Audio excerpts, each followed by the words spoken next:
Jo, ovo je priča o čovjeku što je stao za nas, koji je svoj život dao da sloboda traje. Jean-Michel, ime što nosi svjetlo, srce ti je za Hrvatsku bilo pravo zlato. Kad tama je dolazila ti si bio hrabar, gledao si strah u oči ali nisi bio slab. Bez straha i bez sumnje uvijek si stao za narod i za dom, život si dao. Tvoj trag ostaje u našim mislima, svaki tvoj korak vodi nas kroz tamna vremena. Jean-Michel, hvala ti za hrabrost i život, tvoj primjer vodi nas i danas ko svjetlo. Tvoje ime zauvijek čuvamo u srcu, tvoja žrtva i hrabrost ostaju vječno u glasu. Ne zaboravljamo, uvijek te nosimo, tvoj doprinos heroju u našim mislima slijedimo. Sjećanja teku kroz svaki naš korak, gdje si stao danas osjećamo znak.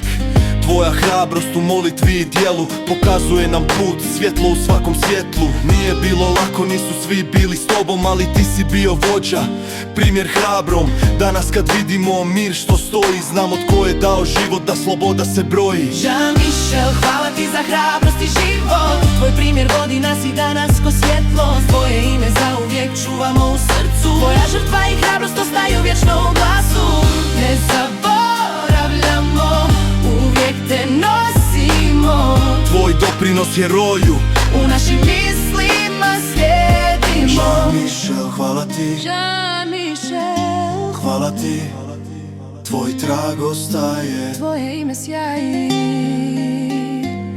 u našim srcima, u našim molitvama, tvoja hrabrost i ljubav za uvijek vodi nas. Jean-Michel, hvala ti za hrabrost i život, tvoj primjer vodi nas i danas ko svjetlo. Tvoje ime za uvijek čuvamo u srcu, tvoja žrtva i hrabrost ostaju vječno u glasu. Ne zaboravljamo, uvijek te nosimo, tvoj doprinos heroju u našim mislima slijedimo. Jean-Michel, hvala ti,